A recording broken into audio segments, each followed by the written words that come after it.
राधे श्याम राधे श्याम जय राधे श्याम। श्री राम जय जय राम। श्री राम जय जय राम। श्री राम जय जय राम। श्री राम जय जय राम। श्री राम जय जय राम। श्री राम जय जय राम। राधे श्याम जय राधे श्याम। राधे श्याम जय राधे श्याम। श्री राम जय जय राम। जय रघुनंदन जय घनश्याम। श्री राम जय जय राम। जय रघुनंदन जय घनश्याम। जय घनश्याम जय घनश्याम। बोलिए श्री सीताराम नाम भगवान की। वृंदावन बिहारी लाल की। भागवत भगवान की। जय जय श्री राधे श्याम।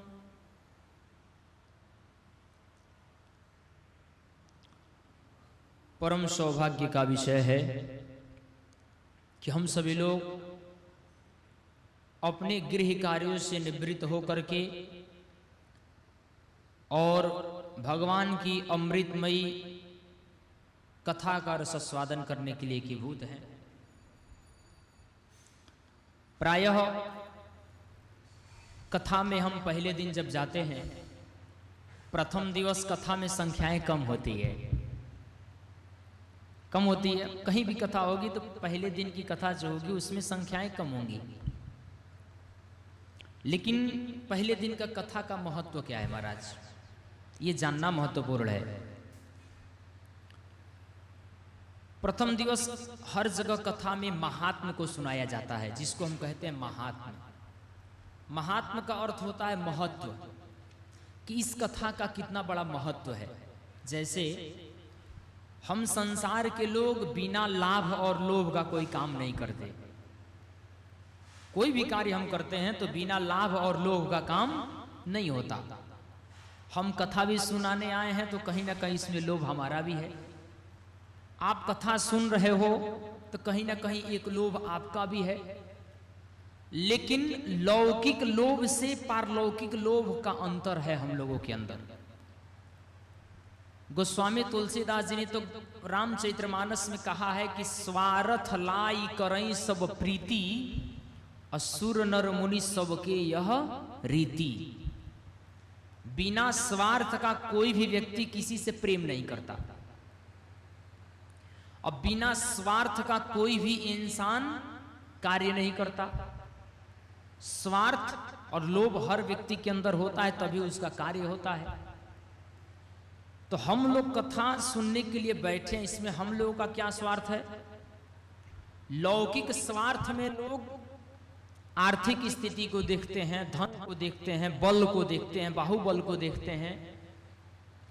लेकिन हम लोग लौकिक स्वार्थ से ऊपर उठ करके पारलौकिक स्वार्थ को पाने के लिए बैठे हैं, इसलिए हम लोगों का स्वार्थ जायज है। हम लोग भी स्वार्थी हैं, स्वार्थ के वशीभूत होकर के भगवान की कथा को सुनने के लिए बैठे हैं कि हमारा भी कल्याण हो जाए। लेकिन लौकिक स्वार्थ से ऊपर उठ करके हम लोगों का स्वार्थ पारलौकिक ब्रह्म को पाने का स्वार्थ है। तो कहने का मतलब क्या है कि हम लोगों को कथा से पूर्व ही महात्म को बताया गया। इससे लाभ क्या है, इससे क्या क्या फायदा मिलेगा? अगर हम भागवत की कथा को सुनते हैं, इससे लाभ क्या क्या मिलेगा, इसी को हम महात्म कहते हैं। यानी उसके महत्वपूर्ण जानकारी को हम पा जाएं, इससे कल्याण किस किस का हो सकता है, उसे हम महात्म कहते हैं। अच्छा एक बात बताइए, कोई व्यक्ति या कोई बच्चा स्वर्ण और व्यंजन का ज्ञान न रखा हो, या उसको ककहारा या वर्ड का ज्ञान न हो, अक्षर का ज्ञान न हो, और उसके सामने बुक दे दिया जाए पढ़ने के लिए, तो क्या वो पढ़ पाएगा? नहीं पढ़ पाएगा ना। ये मकान ऊंचाई दिख रही है अगर आपको, तो इस मकान की ऊंचाई किस पे टिकी हुई है? इस मकान के गहराई पे यानी नींव पे टिकी हुई है। अगर इस मकान का नींव मजबूत नहीं होता तो इस मकान की ऊंचाई भी नहीं दिखती। दिखती क्या? नहीं दिखती। तो कहने का मतलब क्या है कि भागवत को समझने के लिए जो पहले दिन की कथा होती है, जब हम उसको समझ लेते हैं तो भागवत के 7 दिनों की जो कथा है, आने वाली जो 6 दिन हैं, उन 6 दिनों की कथा हमको समझने के लिए सरल और आसान हो जाती है। जिसको भागवत के महात्म का महत्व नहीं पता चला महाराज, वो पूरे भागवत को सुन लेगा लेकिन उसको कोई फर्क पड़ने वाला नहीं है। ठीक उसी प्रकार जिस बच्चे को स्वर्ण और व्यंजन अक्षर का ज्ञान नहीं होगा तब तक वो किताब नहीं पढ़ सकता। ठीक उसी प्रकार हम जब तक महात्म को नहीं समझेंगे तब तक भागवत को समझना आसान नहीं होगा। इसीलिए पहले दिन की कथा में महात्म को सुनाया जाता है। एक बात और है, महात्म को क्यों सुनाया गया? तो कहते हैं कि जाने बिनु न होई प्रतीति, अब बिनु प्रतीति होई नहीं प्रीति। बिना जाने किसी से प्रेम नहीं होता, और बिना उसके ऊपर समर्पण की प्रतीति नहीं होती, बहुत निकटतम संबंध नहीं होता, बहुत आत्मीयता नहीं होती। तो महात्म को इसलिए कहा जा रहा है कि हम भागवत के विषय में जानें कि भागवत है क्या। जब तक हम जानेंगे नहीं तो हमारे बीच में भगवान भी आकर के अगर प्रकट हो जाए तो भी हम समझ नहीं पाएंगे। जैसे हम लोग बैठे हुए हैं, इसी बीच में कोई आईपीएस अधिकारी आकर के बैठ जाए और आप उसके विषय में बिल्कुल भी नहीं जानते हैं, आपके बगल में ही आकर के बैठ जाए, तो आपकी धारणा उसके प्रति नहीं बनेगी। क्यों? क्योंकि आप उसको जानते ही नहीं है कि ये हैं कौन। लेकिन कोई अगर व्यक्ति ये बता दे कि ये आपके कटिहार के आईपीएस अधिकारी नए जो आए हुए हैं वही आपके बगल में बैठे हैं, तो क्या आप चैन से बैठे रहोगे वहां पे? आप तुरंत उसके स्वागत में आओ भगत में लग जाओगे। क्यों? क्योंकि उनके पद की गरिमा और उनके पद की महत्वता आपको पता चल जाएगी। ठीक उसी प्रकार कथा क्या है? कथा भगवान को समझने का, भगवान के विषय में जानने का एक माध्यम है। भगवान कैसे हैं, भगवान का स्वभाव क्या है, भागवत का महात्म क्या है, इसका महत्वपूर्ण जानकारी क्या है, ये है महात्म और ये है कथा। जब भगवान की कथा को हम सुनते हैं तो हमारे सामने भगवान आ जाएंगे तो हमको पहचानने में विलंब नहीं होगा। लेकिन जो व्यक्ति भगवान की कथा को नहीं सुना रहेगा उसके सामने से भगवान भी गुजर जाएंगे तो भी उसको पता नहीं चलेगा। इसलिए कथा भी अति आवश्यक है और उस कथा से पूर्व हमको महात्म्य जानना अति आवश्यक है।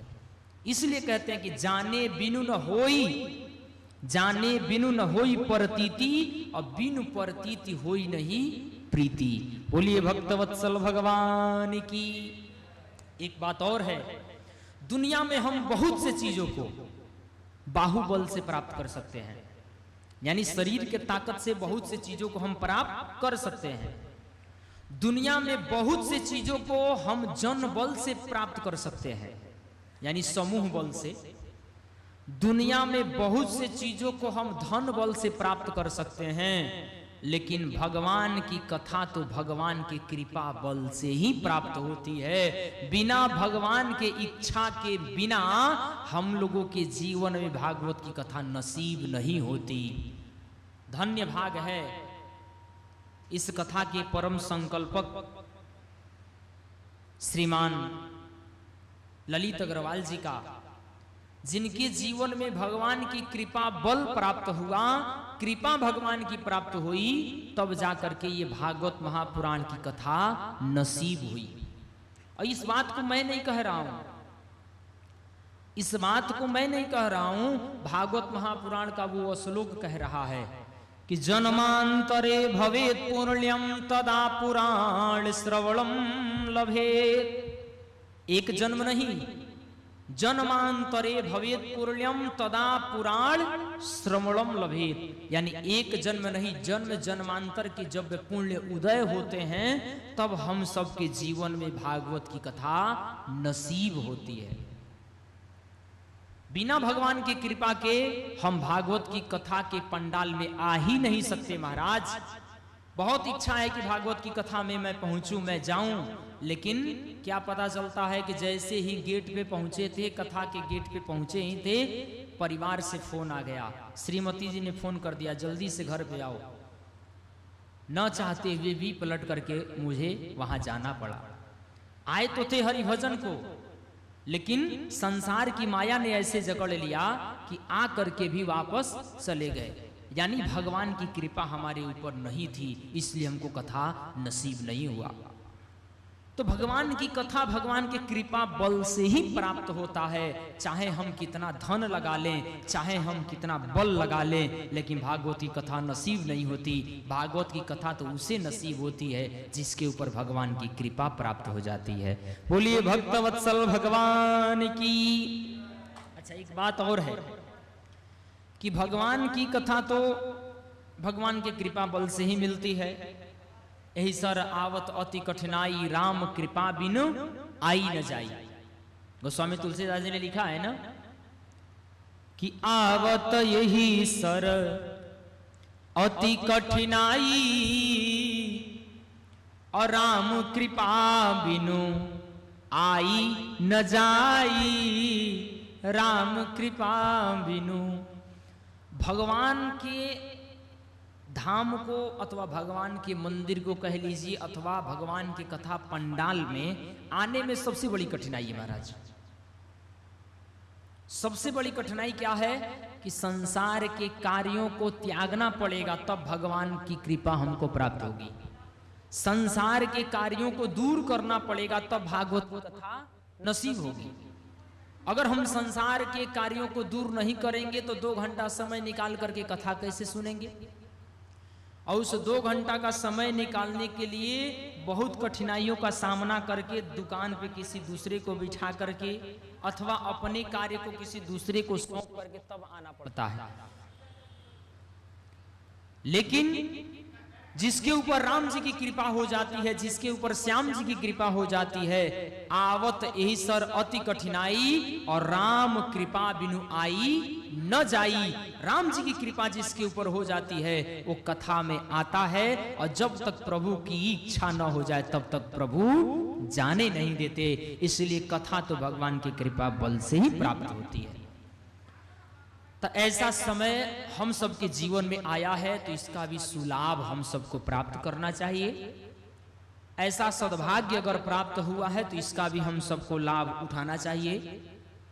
भगवान शंकराचार्य ने कहा है, मनुष्यत्वम, मुमुक्षत्वम और महापुरुष संश्रयः, सबसे दुर्लभ चीज क्या है? गोस्वामी तुलसीदास जी ने रामचरितमानस में लिखा है कि बड़े भाग्य मानुष तन पावा। सबसे भाग्य का बात तो यह है कि हमको मानव का तन मिला। 83,99,999 योनियों को जब हम पार कर लेते हैं तब हमको मानव का देह प्राप्त होता है। यानी सबसे दुर्लभ, सबसे बड़ा दुर्लभ मनुष्यत्व, यानी मनुष्य शरीर की प्राप्ति होना, ये सबसे पहला दुर्लभ चीज है।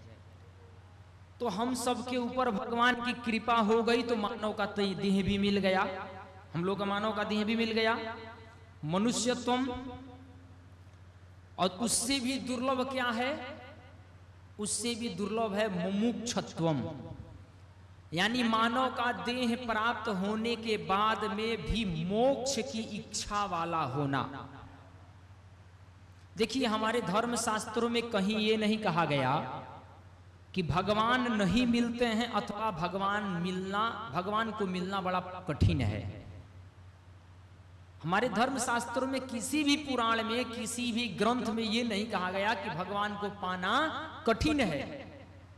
सभी वेद शास्त्र कहते हैं कि भगवान को पाना आसान है, लेकिन उस पाने की इच्छा रखना यह सबसे बड़ा मुश्किल है।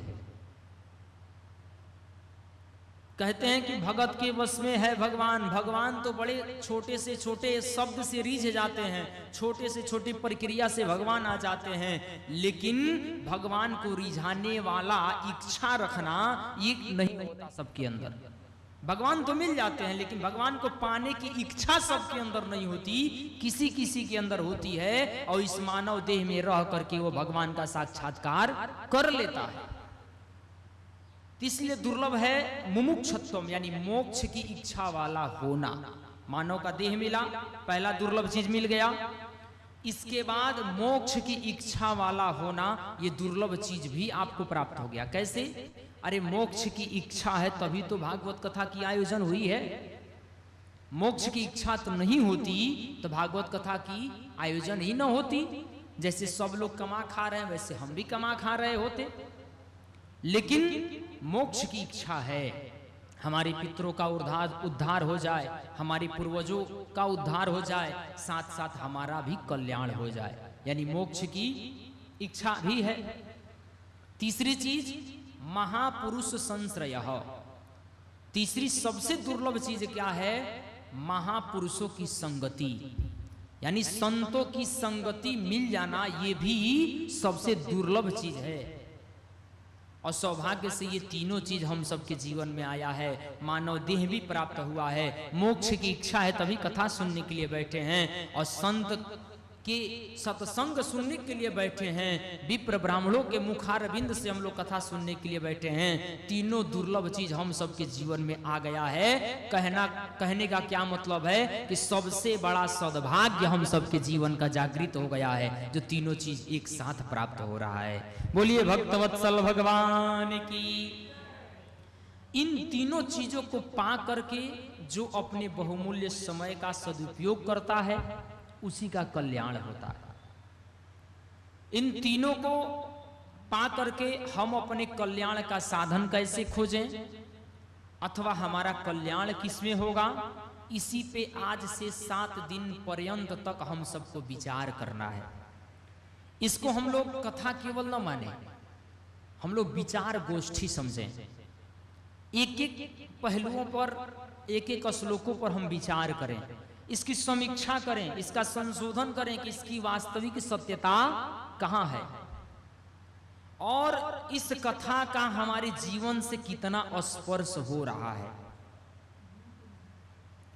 सबसे बड़ी चीज है कि इस कथा का हमारे जीवन से स्पर्श कितना हो रहा है, इस बात को जानना अति आवश्यक है। इसलिए हम सबको इसके विषय में जानना है, और ये सारा बोध श्रद्धा के साथ, भक्ति के साथ अगर हम सभी लोग 7 दिन पर्यंत तक भागवत की कथा को पूर्ण मनोयोग के साथ सुनते रहे, तो ये समस्त शंकाएं हमारे मन के अंदर से समाप्त हो जाएंगी। सारे प्रश्न का हल भागवत महापुराण की कथा से प्राप्त हो जाता है। बोलिए भागवत भगवान की। प्रायः हम लोग जहां भी जाते हैं, अच्छा एक बात बताइए, पहले से धर्म कर्म पूजा पाठ आज अधिक हो रहा है कि पहले से कम हो रहा है? अधिक हो रहा है ना। पहले इतनी कथाएं नहीं होती थी, पहले इतना यज्ञ नहीं होता था, पहले इतने लोग पूजा पाठ धार्मिक चीजों में रुचि नहीं रखते थे, बहुत लोगों को ज्ञान भी नहीं था। लेकिन वर्तमान समय में पूजा पाठ यज्ञ अनुष्ठान हर व्यक्ति अत्यधिक कर रहा है और पहले से ज्यादा हो रहा है। लेकिन फिर भी पहले से ज्यादा अत्याचार और पाप अब हो रहा है। यानी धर्म की जितनी वृद्धि हो रही है उतने ही पाप की वृद्धि हो रही है। इसके पीछे का क्या कारण है? पहले के लोग अज्ञानी थे, कम जानकार थे, लेकिन मन से साफ थे।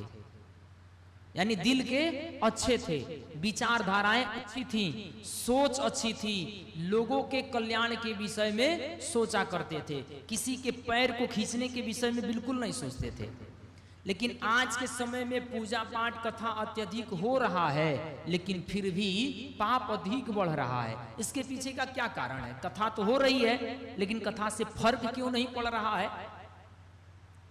भाई कथा से तो उल्टा सीधा मार्ग बताया नहीं जाता। कथावाचक कोई भी होगा तो वो हर मानव के कल्याण के विषय में ही बात करेगा, लेकिन हम लोगों के अंदर वो चीज बैठता नहीं है।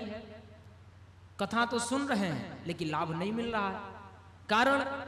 कारण कि हम उस कथा पे विचार नहीं कर रहे हैं, उस कथा को अपने जीवन में नहीं धारण कर रहे हैं, उस कथा को हम अपने जीवन में अपनाने का प्रयास नहीं कर रहे हैं। केवल यही लगता है कि महाराज पंडित जी लोग सब अपनाएंगे, हम लोगों को कुछ अपनाने की जरूरत नहीं है। तो जब तक हम उस कथा को, उस प्रसंग को अपने अंदर नहीं उतारेंगे, तब तक हमारा कल्याण होने वाला नहीं है। चाहे एक टाइम पूजा करते हो आप, चाहे दिन भर में 10 टाइम पूजा करते हो आप, इससे कोई फर्क पड़ने वाला नहीं है। भगवान कहते हैं कि जब अपने कर्म को आप व्यवस्थित कर लेंगे तो कृपा हमारी अपने आप बरस ही जाएगी। बोलिए भक्तवत्सल भगवान की। प्रायः हम लोग जाते हैं, देखते हैं कि श्रीमद् भागवत महापुराण की कथा फलना जगह हो रहा है, श्रीमद् भागवत महापुराण की कथा अन्यत्र हो रहा है। यानी हर चौक चौराहे पे श्रीमद् भागवत महापुराण की कथा का पोस्टर आपको देखने को मिल जाएगा। ये भागवत है क्या? श्रीमद् भागवत नाम क्यों दिया गया? एक एक अक्षर का क्या रहस्य है? आइए हम लोग इस पे विचार करते हैं। श्रीमद् भागवत में 7 अक्षर है। श्री 1, मद 2 यानी 3 और भागवत के 4 अक्षर, 7 ही अक्षर हैं। और महापुराण तो सब पुराण हैं, 18 पुराण है, सब में पुराण लगा हुआ है, कथा ज्ञान यज्ञ सब में लगा हुआ है।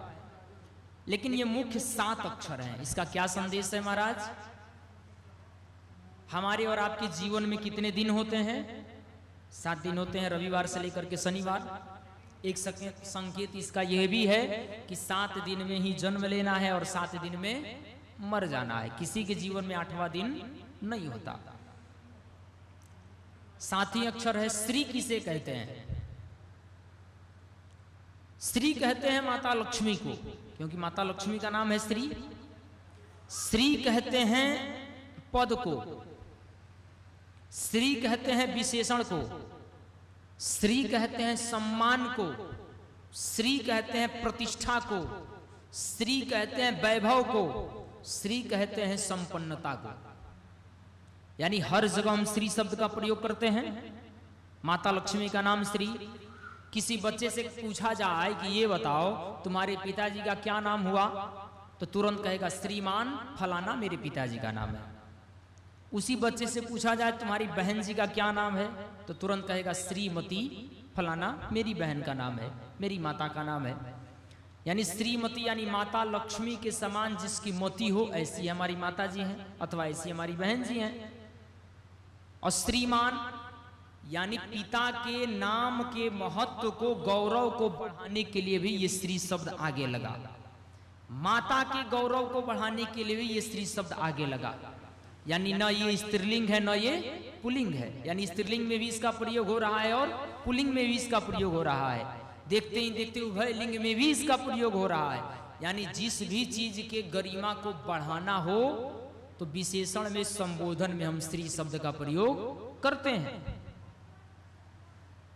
श्री मतलब धन संपत्ति, पद प्रतिष्ठा, मान सम्मान, हर चीज की प्राप्ति हो जाना। लेकिन अगला अक्षर क्या है? मद। मद किसे कहते हैं? मद कहते हैं अहंकार को। मद मतलब अहंकार। देखिएगा एक एक शब्द में कितना महत्वपूर्ण रस छुपा हुआ है।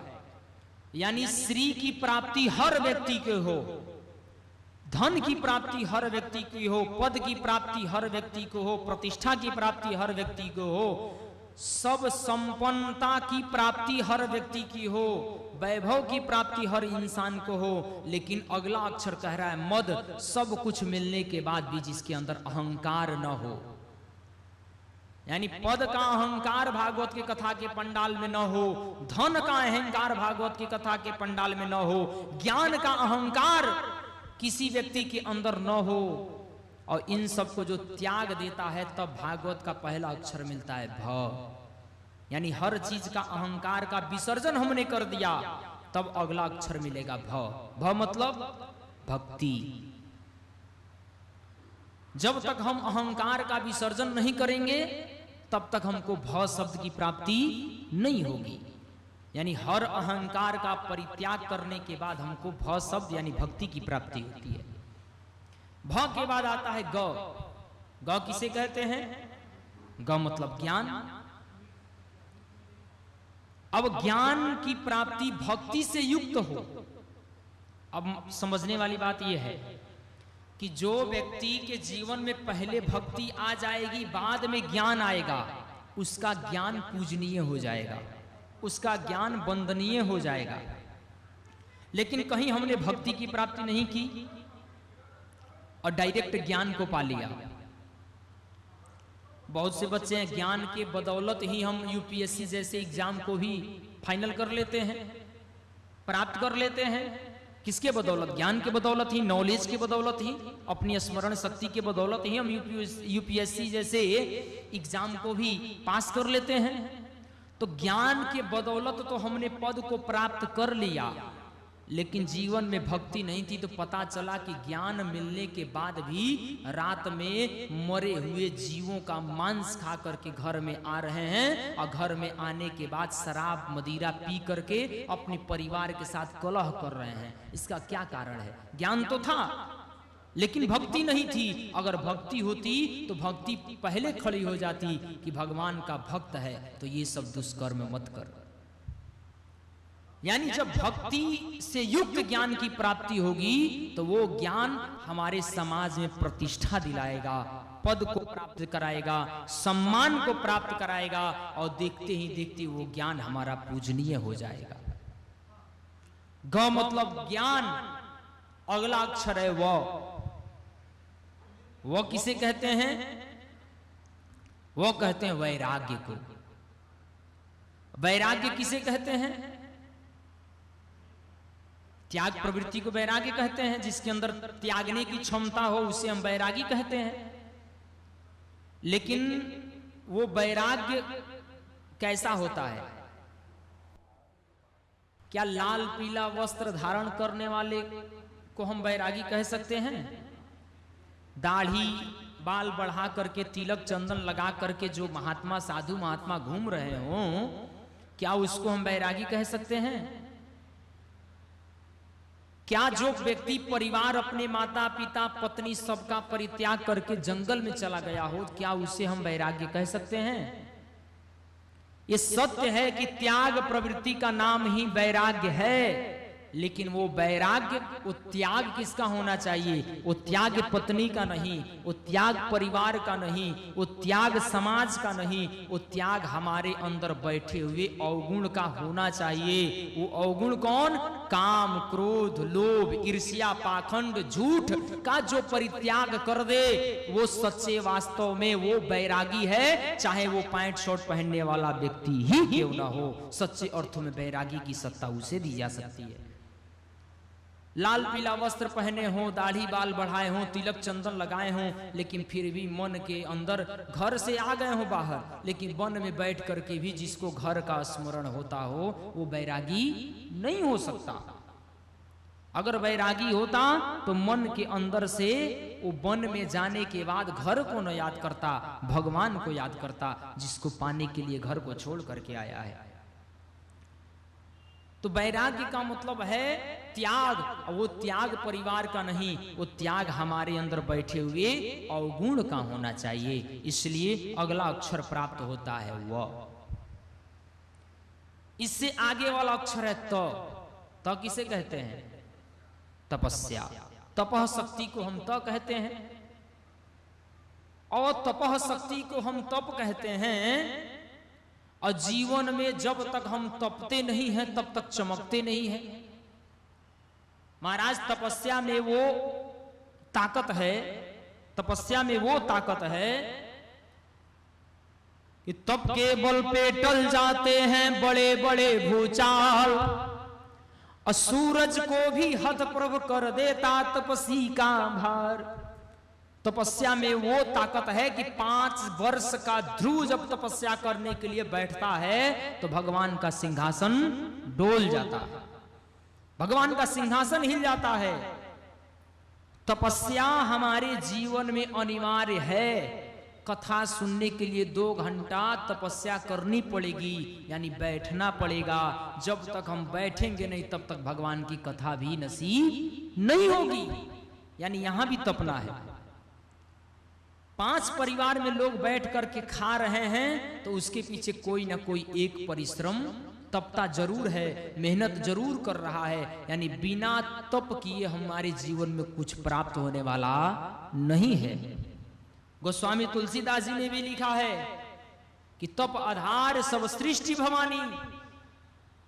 तप के बल पे ही विष्णु भगवान सृष्टि का पालन करते हैं, तप के बल पे ही भगवान शंकर सृष्टि का संहार करते हैं, तप के बल पे ही भगवान ब्रह्मा सृष्टि की रचना करते हैं। यानी जब तक जीवन में तपह शक्ति नहीं आएगी तब तक हमारा कल्याण होने वाला नहीं है। यानी तपह शक्ति हमारे जीवन में होनी चाहिए, ये भागवत का अंतिम अक्षर कह रहा है। महाराज पहले हम लोग सुना करते थे कि गुफाओं में, कंदराओं में हमारे ऋषि महापुरुष तपस्या करते हैं, और तपस्या करते करते शरीर का भी भान नहीं रहता, सब कुछ नष्ट हो जाता है।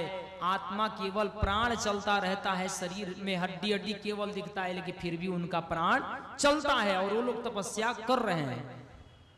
बहुत से ऐसे दृश्य देखने को मिले भी हैं, लेकिन वर्तमान समय में हम लोगों ने अपने आंखों से तो नहीं देखा। लेकिन एक ऐसे तपस्वी हैं जिनको हम लोग उन ऋषि महर्षियों के सत्ता में और श्रेणी में रख सकते हैं। कौन है?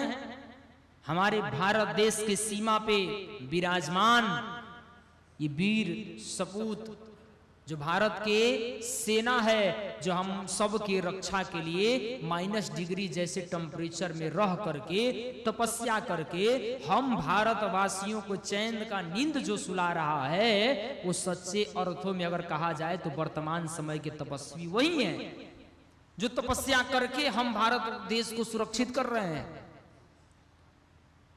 कहने का मतलब क्या है? एक धर्म होता है, एक परम धर्म होता है। धर्म उसे कहते हैं कि जिस परिवार में, जिस कुल में, जिस माता पिता के कोख से हम जन्म लिए हैं, उसका पालन पोषण करना, उसके प्रति समर्पण रखना, उसके दुख को अपना दुख समझना, उसके सुख को अपना सुख समझना, ये हमारा धर्म है। लेकिन परम धर्म वो है कि हम अपने परिवार की भी रक्षा करें, कुल की भी रक्षा करें, समाज की भी रक्षा करें, और इसके साथ साथ ऊपर उठ करके हम राष्ट्र धर्म का पालन करें। ये हमारा परम धर्म है। एक पता है महाराज, जो देश का जो देशद्रोही होता है ना महाराज, उसको कहीं भगवान भी अपने शरण में नहीं रखते। बिना मौसम हृदय कोकिल से भी कोजा नहीं जाता, जहां अनुराग पलता हो वहां दूजा नहीं जाता। विभीषण राम जी के भक्त हैं, ये जानते सब हैं। विभीषण राम जी के भक्त हैं, ये जानते सब हैं। मगर जो देशद्रोही हो उसे पूजा नहीं जाता, मगर जो देशद्रोही हो उसे पूजा नहीं जाता। राम जी के भक्त हनुमान भी थे, राम जी के भक्त अंगद भी थे, राम जी के भक्त माता सबरी भी थी। इन सब का पूजा हम सभी लोग करते हैं, लेकिन वहीं राम जी के भक्त विभीषण जी का पूजा हम लोग नहीं करते। कहने का क्या मतलब था कि उन्होंने अपने देश से क्या किया, द्रोह किया। तो हमको राष्ट्र धर्म का पालन करने का कर्तव्य भी हमारा भागवत महापुराण बता रहा है। ये तपः शक्ति, ये तपस्या, ये त अक्षर हमको इंगित कर रहा है कि हमको तपस्या करके अपने परिवार की भी रक्षा करनी चाहिए और राष्ट्र की भी रक्षा करनी चाहिए। बोलिए भागवत भगवान की। ये 7 अक्षरों की व्याख्या है महाराज। दूसरे अर्थों में अगर इसको सुने तो भाष्यते सर्ववेदेषु, भागवत का 4 अक्षर भ, ग, व और त। भ मतलब भाष्यते सर्ववेदेषु, यानी सभी वेदों का जो भाष्य है। भाष्यते सर्व वेदेषु, 4 वेद हैं हमारे, इन चारों वेदों का जो भाष्य है ये है भागवत। भाष्यते सर्ववेदेषु गीयते नारदादिभिः, जिस भागवत महापुराण का गायन देवर्षि नारद जैसे महात्मा भी किया करते हैं। और वह वदंती त्रिषु लोकेषु, ये तीनों लोकों में जो वंदनीय हो। अतरंती भव सागर, जो इस संसार सागर से पार लगाने के लिए नाव का, जो नाव बन करके इस भव सागर से, इस संसार सागर से पार लगाने के लिए जो नाव बन जाता है, तरंती भव सागर, यानी इस भागवत महापुराण का आश्रय हम जब ले लेंगे तो इस भव सागर, इस संसार सागर से पार जाने में कोई कठिनाई नहीं होगी। बोलिए भागवत भगवान की। कथा, हम लोग कथा सुनने के लिए बैठे हैं। कथा में कितने अक्षर हैं? 2। कथा किसे कहते हैं? हमारे उपनिषदों में कहा गया है, क मतलब होता है कम ब्रह्म, खम ब्रह्म। साहित्य में कहा जाता है कम रसम, कम ज्ञानम, कम सुखम, कम आनंदम। और था को कहते हैं स्थापित करना, स्थापित करना। यानी कम ब्रह्म हृदये स्थाप्यति अस्थापयति इति कथा। कम मतलब ब्रह्म, उस ब्रह्म को जो व्यक्ति हृदय में स्थापित कर दे, यानी स्थापित कर दे, उसे हम कहते हैं कथा। कम सुखम हृदये स्थाप्यति अस्थापयति इति कथा। जो हमारे हृदय में उस पर ब्रह्म का साक्षात करा दे, अथवा जिस कथा के माध्यम से हमारे हृदय में भगवान की छवि बैठ जाए, भगवान की भक्ति बैठ जाए, उसे हम कहते हैं कथा। कम आनंदम, कम आनंदम हृदय स्थाप्यति स्थापयति इति कथा। अथवा जिस भगवान की कथा को सुनकर के मन में आनंद हो जाए, आनंद की प्राप्ति हो जाए, उसे हम कहते हैं कथा, जिसमें आनंद मिले। अथवा कम रसम के रसे स इति कथा, उस ईश्वर रूपी रस में जो हमको भिगो दे, जो उस ईश्वर रूपी रस का 2 बूंद हमको चिखा दे, उसे हम कहते हैं कथा। कथा का अर्थ ही होता है कि हमारे हृदय में भगवान की प्राप्ति हो जाए। कथा को सुनने के बाद हम ईश्वर रस में डूब जाएं, अथवा उस पता तो चल जाए कि उस रस का स्वाद कैसा है, उस भगवान का स्वाद कैसा है, उस आनंद का स्वाद कैसा है। उस भगवान को हमेशा आनंद स्वरूप रखा गया। नंद के आनंद भयो, जय कन्हैया लाल की। पहले क्या कहते हैं? नंद को तो पहले बेटा भयो ना, नंद को बेटा भयो, तब जय कन्हैया लाल की कहना चाहिए। लेकिन वहां तो बेटा नहीं कह रहे हैं, नंद को आनंद भयो, यानी नंद को भगवान भयो, तब बाद में कहते हैं कि जय कन्हैया लाल की।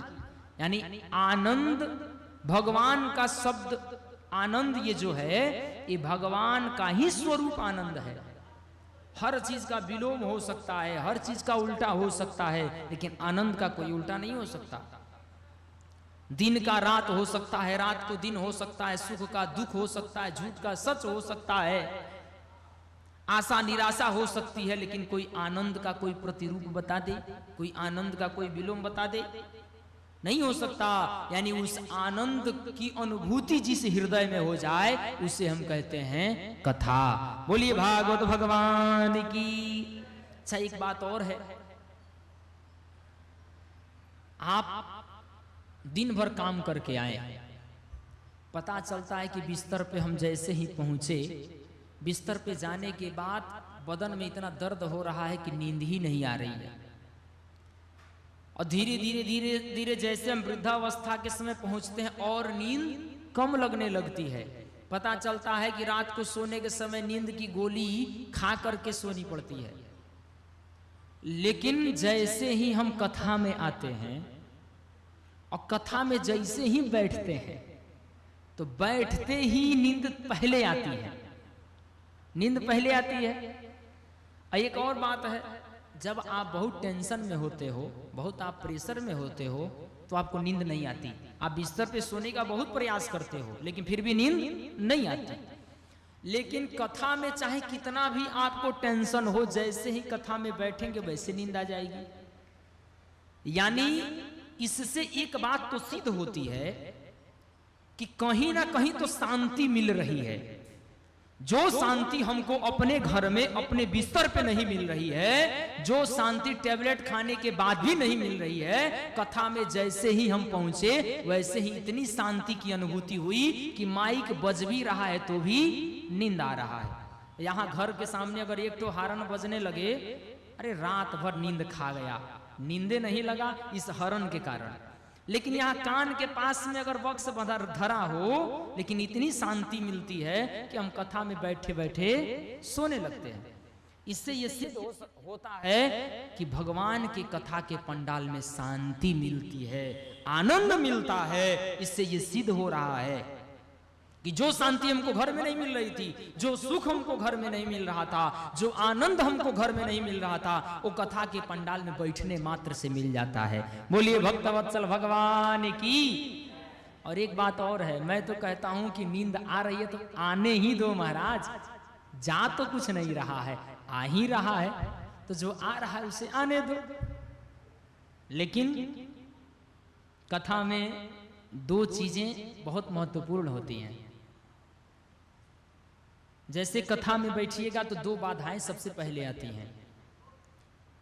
एक ये निद्रा देवी कब आपके पलकों पे आके बैठ जाएंगी आपको पता भी नहीं चलेगा। आंख आप खोले रहेंगे लेकिन मन आपका सो रहा होगा। आंख आपका खुला होगा, आपको लगेगा कि मैं सब सुन रहा हूं, सब देख रहा हूं, लेकिन कब निद्रा आपके ऊपर हावी हो जाएगी आपको पता नहीं चलेगा। और दूसरा बाधा ये मनी राम जी, ये निद्रा देवी पलकों पे बैठती हैं और मनी राम जी बैठे हम यहाँ हैं और निकल करके पता चलेगा कि कटिहार मार्केट घूम रहे हैं, किसी चाट चाउमीन और पिज्जा के दुकान पे घूम रहे हैं, बैठे हैं कथा में, मन लगा है किसी वस्तु में, किसी सामान में। यानी ये मनी राम जी जाने न पाए और निद्रा देवी आने न पाए, इसके बीच का एक ही उपाय है, जोर से भगवान नाम जयकारा लगाएं, निद्रा देवी आई हो तो भाग जाएं और मनी राम जी जहां गए हो वहां से आ जाएं। बोलिए भक्तवत्सल भगवान की, भागवत भगवान की। तो ये जो कथा है वो ईश्वर रस में जो डुबो देता है उसे हम कहते हैं कथा। और पुराण, श्रीमद् भागवत के अर्थ को हम सबने समझा, कथा के अर्थों को समझा। पुराण, पुराण किसे कहते हैं? चार वेद होते हैं, ऋग्वेद, यजुर्वेद, सामवेद और अथर्ववेद। तो वेद का ज्ञान पाना इतना आसान और सरल नहीं है, सबको वेद का ज्ञान नहीं है। बहुत ऐसे विद्वानों को भी वेद का ज्ञान नहीं है। तो उन वेद को समझने के लिए कि आसान से जीवों को, मानवों को वेद को कैसे समझा जाए, तो उसको समझने के लिए 18 पुराण बनाए गए। वेद को समझने के लिए 18 पुराण दो प्रकार के ग्रंथ का संरचना हुआ, इतिहास और पुराण। इतिहास पुराणाभ्याम वेदः समुपबृंहयेत्। इतिहास और पुराण वेद को समझने के लिए ही बनाया गया। और इतिहास में दो ग्रंथ आते हैं महाराज। इतिहास में महाभारत और रामायण, ये हमारे इतिहास हैं। और महापुराण इतिहास, ये दोनों ग्रंथ हमको वेद को समझने के लिए ही बनाए गए हैं। इतिहास किसे कहते हैं और पुराण किसे कहते हैं? इतिहास उसे कहते हैं कि जो घटना आज घटी उससे हमको बाद में क्या ज्ञान मिला, उसे हम इतिहास कहते हैं। जिसकी ज्ञान बाद में पता चले, इस घटना से हमको क्या ज्ञान मिला, उसे हम इतिहास कहते हैं। और पुराण, पुराण उसे कहते हैं कि जिस ज्ञान को देना चाहते हों उसके अनुसार हम घटनाओं को, घटी हुई घटनाओं को चुन करके लाते हैं और उस ज्ञान के पट कथा के रूप में हम पेश कर देते हैं, उसे हम पुराण कहते हैं। इतिहास में दो ग्रंथ हैं, महाभारत और रामायण। और दुर्भाग्य हमारे भारत देश का है कि हम अपने इतिहास को भूलते चले जा रहे हैं और पाश्चात्य संस्कृति के इतिहास को अपनाते बढ़ते चले जा रहे हैं। और सबसे बड़ा हमारे भारत देश का दुर्भाग्य ये है कि देखिए, वेद को कहते हैं कि ज्ञान का संकलन, ज्ञान की राशि, ज्ञान का पुंज। जहां ज्ञान का पुंज हो, जहां ज्ञान का भंडार हो, उसे हम कहते हैं वेद। वेद का अर्थ ही होता है ज्ञान की राशि, ज्ञान का पुंज, ज्ञान का संलग्न। जहां ज्ञान का भंडार हो उसे हम वेद कहते हैं। और हम संसार में सबसे समृद्ध भारत देश के वासी हैं जिनको ज्ञान विरासत में मिला हुआ है। वेद जैसे, वेदों का, वेद रूपी वृक्ष का ज्ञान हम सबको कैसे मिला है? विरासत में मिला है। क्योंकि हमारे ऋषि महर्षियों ने, दादा परदादाओं ने वेद का अध्ययन करके वो ज्ञान हम सबके लिए छोड़ा। लेकिन हम अपने ज्ञान को छोड़ते हुए और पाश्चात्य संस्कृति के इतिहास को पढ़ते हुए, उसके इतिहास को पढ़ते पढ़ते अपने मूल में ही भूल कर देते हैं महाराज। अब पता चलता है, किसी से पूछा जाए कि राम जी का जन्म किस हेतु हुआ था, तो हम सब में से बहुत से ऐसे सनातनी होंगे जिनको ये भी नहीं पता होगा कि राम जी का अवतार किस कारण से हुआ था। राम जी किसका किसका उद्धार किए थे, किसके किसके ऊपर कृपा किए थे। क्यों? क्योंकि हम अपने इतिहास को भूल गए। अरे हमारे रामचरितमानस में, हमारे रामायण में क्या क्या इतिहास नहीं बताया गया। पिता को पुत्र के साथ कैसे रहना चाहिए, इसका भी निर्देश उसमें दिया गया है। एक पुत्र को पिता के आज्ञा का कैसे पालन करना चाहिए, यह भी निर्देश हमारे रामायण में दिया गया है। एक माता को दूसरी माता के साथ कैसे रहना चाहिए, यह भी ज्ञान दिया गया है हमारे रामायण में। अरे हमारा रामायण वो है जब माता केकई ने भगवान राम को वनवास दे दिया, और जब उसी केकई का पुत्र भरत आता है और उस भरत को देख करके माता कौशल्या आंचल को फैला देती है कि भरत तू आजा, मेरी गोद में बैठ जा। जहां पे सौतेलापन नहीं देखा जा रहा है, जहां पे मेरा राम वनवास चला गया तो उस केकई के पुत्र को भी मैं वनवास दे दूं, ये विचारधाराएं नहीं हैं। विचारधाराएं ये हैं कि मेरा राम केकई का पुत्र था तो वनवास चला गया, मेरा पुत्र तो भरत है जो मेरी गोद में आकर के बैठ गया। कहने का मतलब क्या है कि वहां पे पराया और अपनत्व तो नहीं सिखाता है, पराये को भी अपना बनाना हमारा रामायण सिखाता है। अरे उस रामायण में आप यहां तक तो छोड़िए, एक पत्नी को पति के साथ कैसे चलना चाहिए इसका भी ज्ञान बताया गया है। एक पुरुष को अपनी स्त्री को यात्रा कैसे करनी चाहिए इसका भी ज्ञान बताया गया है। एक रेलवे स्टेशन पे एक हिंदू धर्म का पालन करने वाला एक सनातनी उसी रेलवे स्टेशन पे बैठ करके और रामायण पढ़ रहा था महाराज। एक बगल में क्रिश्चियन भाई साहब आए, बैठे, उन्होंने कहा कि ये सब ढोंग फैलाने वाले लोग हैं, जहां देखो वहीं बैठ करके अपना पोथी पत्रा पलटते रहते हैं, ढोंग फैलाने वाले लोग हैं। कुछ नहीं बोला उन्होंने, अपना पाठ करते रहे, रामचरितमानस का पारायण करते रहे। लेकिन उन्होंने बार बार कहा ये सब सनातनी, ये जो जितने हिंदू धर्म वाले हैं, सब पाखंड फैलाने वाले लोग हैं, जहां देखो वहीं पे भगवान का भजन करो, अगरबत्ती सुनगाओ, धूपबत्ती सुनगाओ, इस सबसे कुछ नहीं होता, भगवान का केवल ध्यान कर लो, बस उसी में कल्याण हो जाना है। उन्होंने कुछ नहीं कहा।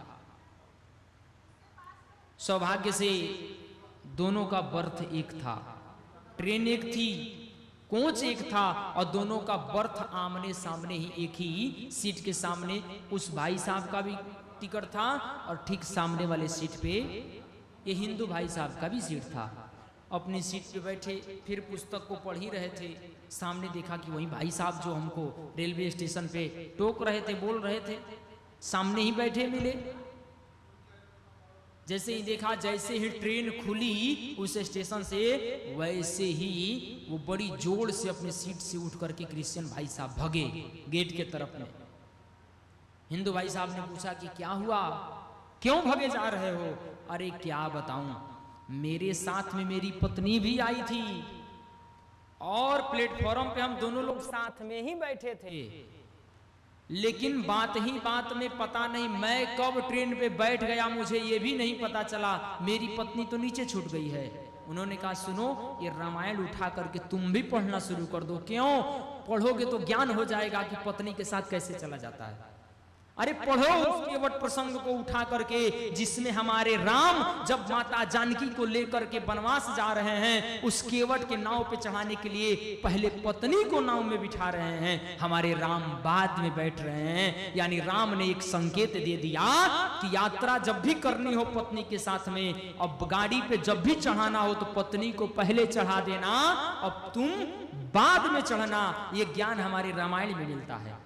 और आप रामायण तो पढ़े नहीं हो, इसलिए पत्नी पीछे छूट गई, आप आगे चले आए। रामायण को पढ़ो, हर चीज का ज्ञान आपको प्राप्त हो जाएगा। उस दिन से वो भाई साहब रामायण पढ़ने लगे।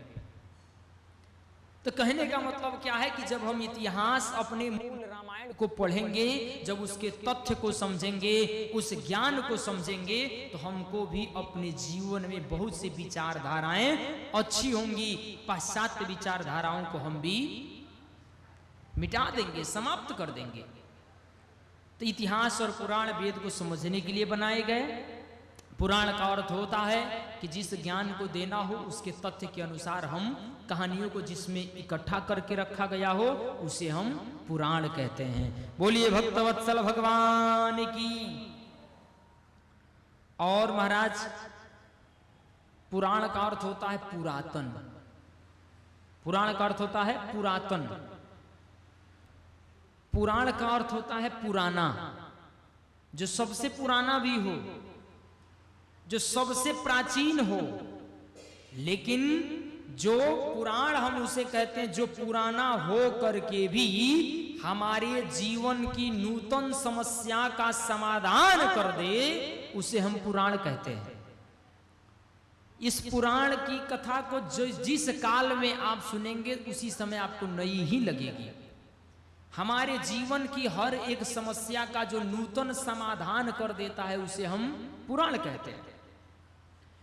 किसी भी पुराण की कथा को आप चाहे जितनी बार सुने होंगे, लेकिन जब भी किसी दूसरे जगह सुनने के लिए जाएंगे तब आपको वो नई ही लगेगी। जैसे रामानंद सागर जी ने रामायण का सीरियल बनाया, और जब भी लोग बैठ करके देखते हैं तो ऐसा लगता है कि हम आज ही बैठ करके देख रहे हैं। चाहे आप जितनी बार उस रामायण के सीरियल को देखे हो, लेकिन जब भी आप देखते हैं तब भी धारणा वही होती है। कोरोना काल में तो लोग घर पे बैठ करके हर सीरियल के टीआरपी को समाप्त कर दिया था, जितना वो रामायण सीरियल का टीआरपी बढ़ा था। यानी वो रामायण हम जब भी देखते हैं हमको नई ही लगती है, जब भी सुनते हैं, जब भी पढ़ते हैं तो हमको नई ही लगती है। यानी पुराण हमारा, हम उस पुराण को जब भी सुनेंगे हमारी समस्या का नूतन समाधान करने में सामर्थ्य जो रखता है उसे हम पुराण कहते हैं। बोलिए भागवत भगवान की। कुछ अव्यवस्थित चित बकवाद करने वाले लोगों ने सनातन को न जाने क्या क्या कह दिया महाराज। जिनको यत किंचित भी समझ होगी वो इस प्रकार का बकवाद कर ही नहीं सकता। बहुत ज्यादा नहीं, थोड़े से शब्दों में हम लोग श्रवण करेंगे। सनातन क्या है? सनातन का अर्थ क्या होता है? जैसे लोग कहते हैं हम सनातन धर्म के उपासक हैं। सनातन का अर्थ क्या होता है? सनातन का अर्थ होता है पुरातन। सनातन का अर्थ होता है शाश्वत। सनातन का अर्थ होता है अनादि। जो शाश्वत है, जो पुरातन है, जो अनादि है, और जो वैदिक धर्म है और वर्तमान में जिसे हम हिंदू धर्म के नाम से जान रहे हैं, ये हमारा सनातन है। तो किसी ने पूछा कि सनातन अगर अनादि है तो कब से है? ये कब से है? तो कहते हैं कि सनातन जब से वेद है तब से हमारा सनातन है। हमारा वेद जब से है तब से हमारा सनातन है। तो वेद कब से है? तो कहते हैं कि रसो वैसह, वेद में लिखा गया है रसो वैसह यस्य निस्वस्यो वेदाः। वेद में ही लिखा यस्य निस्वस्यतो वेदाः, यानी भगवान का श्वास ही वेद है।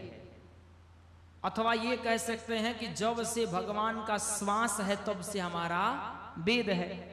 अब आपसे पूछा जाए कि आपका श्वास कब से है, तो आप यही कहोगे कि जब से हम पैदा हुए तब से श्वास है। तो भगवान का जब से श्वास है तब से वेद है, और जब से वेद है तब से हमारा सनातन है। तो अब किसी भी कलम में इतनी ताकत नहीं है जो हमारे सनातन की आयु को नाप सके। सनातन की आयु को नापने के लिए वेद की आयु को नापना पड़ेगा, और वेद की आयु को नापने के लिए भगवान की आयु को नापना पड़ेगा। तो जब नारायण के आयु का पता चलेगा तब तो पता चलेगा कि हमारा सनातन कितना पुराना है। कहने का मतलब क्या है कि जब ये पूरा संसार नहीं था, जब ये पूरा ब्रह्मांड नहीं था, उस समय भी हमारा सनातन था, हमारा सनातन है और हमारा सनातन रहेगा। बोलिए भक्तवत्सल भगवान की। और गोस्वामी तुलसीदास जी ने भी लिखा है कि जाकी सहज श्वास श्रुति चारी, जाकी सहज श्वास श्रुति चारी, सो यह पढ़ी यह कौतुक भारी। यानी जिसका श्वास श्रुति है, जिसका श्वास वेद है, जिसका श्वास ऋचा है, वो भगवान है। और वही जब कह रहे हैं गोस्वामी तुलसीदास जी भी कि जिसका श्वास ही वेद है वो हमारा सनातन है महाराज। तो ये सनातन आज का नहीं है, हम ये सनातन अनादि है, ये सनातन पुरातन है। और जिस सनातन धर्म का पालन करने के लिए एक धर्म ध्वज लेकर के हम सभी लोग भागवत महापुराण में गोता लगाने के लिए बैठे हैं, ये हमारा सनातन है। बोलिए भक्तवत्सल भगवान की। पहले दिन की कथा में वक्ता श्रोताओं का परिचय होता है। कुछ आप हमको समझ लें, कुछ हम आपको समझ लें, कुछ आपको लग जाए कि वक्ता जी कैसे हैं, कुछ मुझे लग जाए कि श्रोता लोग कैसे हैं। श्रोता लोग सोता हैं कि श्रोता हैं कि श्रोता हैं। 3 प्रकार के श्रोता भी होते हैं महाराज। वक्ता और श्रोता का परिचय हो ही रहा है तो श्रोता का भी परिचय बता दूं। एक होते हैं सोता, कथा में आए, सारा काम काज करके घर से आए, जैसे बैठे बसे आंख बंद करके झपना शुरू, झपके लेनी प्रारंभ कर दिए, उसे कहते हैं सोता। एक होते हैं सरौता। सरौता का काम क्या है? सुपारी को बीच में रखिए और काटते रहिए। तो श्रोता जो श्रोता होते हैं जब वो कथा में आते हैं, सब कुछ तो ठीक है, लाइटवे कम है, सब कुछ तो ठीक है, बस आवाजें कम सुनाई दे रहा है। यानी जो श्रोता का काम कथा में बैठ करके करते हैं, यानी काटने पीटने वाली काम, उनको अच्छा कुछ नहीं दिखेगा। सब कुछ अच्छा दिखेगा, फिर भी एक किंतु लेकिन परंतु उनको दिख ही जाता है। ये होते हैं श्रोता। एक होते हैं श्रोता, जो कथा में आते हैं, भगवान को प्रणाम करते हैं और बड़ी श्रद्धा और मनोयोग के साथ भगवान की कथा को सुनते हैं, उसे कहते हैं श्रोता। बोलिए भक्तवत्सल भगवान की। हम घर बनाते हैं, सबसे पहले नींव बनाते हैं, तब ये मकान बन के तैयार होता है। ठीक उसी प्रकार 6 दिनों तक घर बनाना है, यानी भागवत की कथा को समझना है तो महात्म को समझना पड़ेगा। भागवत के महात्म का प्रथम श्लोक क्या है? सच्चिदानंद रूपाय विश्वोत्पत्त्यादि हेतवे तापत्रय विनाशाय श्री कृष्णाय वयं नुमः। श्री कृष्णाय वयं नुमः। भागवत महापुराण का महात्म जो है, ये महात्म भागवत का नहीं है। भागवत का महात्म पद्म पुराण से लिया गया है। यानी जो व्यक्ति अपने मुंह से अपनी प्रशंसा प्रारंभ करना शुरू कर दे, मैं ऐसा हूं, मुझसे अच्छा तो पूरे कटिहार में कोई और नहीं है, समझ जाइए कि ये 2 कौड़ी का इंसान है। क्यों? क्योंकि अपने मुंह से अपनी ही प्रशंसा करने में इसको प्रसन्नता मिल रही है, यानी इसकी कोई वैल्यू नहीं है। इसको अपना परिचय बताना पड़ता है। अच्छा तो वो है जिसको परिचय बताने की आवश्यकता नहीं होती, उसके बिहेवियर, उसके व्यवहार और उसके परिचय के विषय में पूरी दुनिया वाकिफ रहती है। तो भागवत महापुराण का महात्मा अपने विषय में नहीं कुछ कर रहा है, भागवत के महात्मा को पद्म पुराण गा रहा है। वहां से भागवत के महात्मा को लिया गया है। पहला श्लोक सच्चिदानंद रूपाय विश्वोत्पत्त्यादि हेतवे और तापत्रय विनाशाय श्री कृष्णाय वयं नमः। मतलब क्या है? ये कौन है? सतघन चितघन आनंद।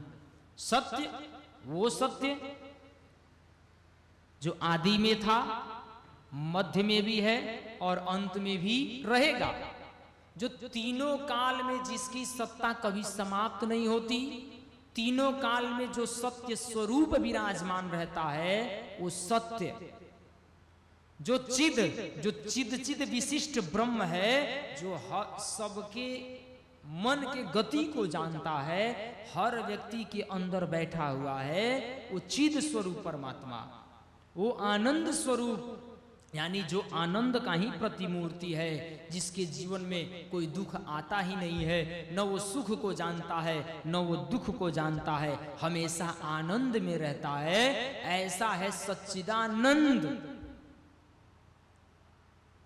अच्छा, क्या कह रहे हैं? सच्चिदानंद रूपाय, यानी सच्चिदानंद जैसा रूप है। किसी से प्रेम करना हो तो किन किन बातों को जानना अति आवश्यक होता है? पहले उसको रूप को जानो, पहले उसके रूप को जानो,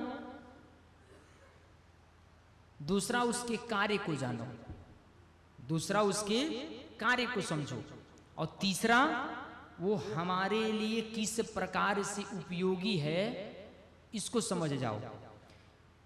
3 चीजों को जानने के बाद में किसी भी व्यक्ति के साथ में अगर आपकी आत्मीयता हो रही है, अगर आपकी मित्रता हो रही है, आपसी परस्पर प्रेम बढ़ रहा है, तो समझ जाइए कि इस बातों को जानने के बाद अगर आपने किसी व्यक्ति से लगाव किया है तो जीवन में कभी आप धोखा नहीं खाएंगे।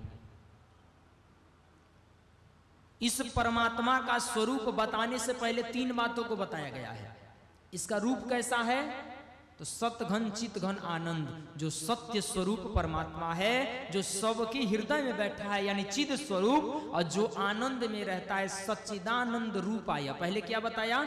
इसका रूप है सच्चिदानंद रूपाय, यानी सच्चिदानंद के रूप के समान है। काम क्या करता है?